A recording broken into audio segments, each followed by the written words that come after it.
The Dallas Mavericks are getting set to test the trade market for Anthony Davis, according to Tim McMahon of ESPN. He put out this article this morning just outlining everything that went wrong during Nico Harrison's tenure and how the Mavs are now going to look to move forward, which will start with testing the trade market for AD to see what they can get in return. And the number one thing Dallas has to get in any kind of trade for Anthony Davis is draft capital, because their draft capital in the future is confusing, to say the least. They have their own pick in 2026, which is why you see a lot of people pushing for a tank in a loaded draft. They do not have a draft pick in 2027. So no matter how bad or good the Mavs are next year, they won't have a draft pick in the following season to put next to Cooper Flagg and whoever they get in 2026.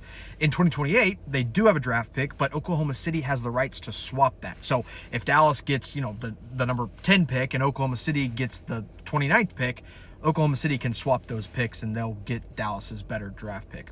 In 2029, they actually have two draft picks. One of them is the Lakers draft pick that they got in the Luka Doncic trade, of course. And then the other one is like this heavily protected pick that, OKC can swap it or Houston can swap it. And basically Dallas doesn't have their own pick. They will just have somebody else's. So they don't control their own draft pick after 2026 for a long time.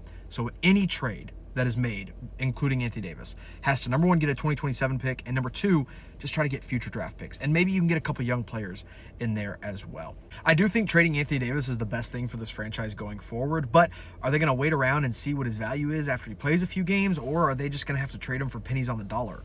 I'm not sure which one. I would still love for Anthony Davis to work out here. Him and Kyrie Irving and Cooper Flagg actually get to play some games together, but I just don't think this team is going to be healthy enough for long enough to make any kind of substantial move, especially being at 4-11 right now. And people will say, it's only 15 games into the season. They've been saying that since game 5. It's only 5 games in. Okay, we're only 10 games in. We're only 15 games in. When are we going to get to a point where it's like they're too far in a hole? The Mavs are too far down right now to do anything in the Western Conference. And so I do think this is the best move going forward, but we'll have to see what happens.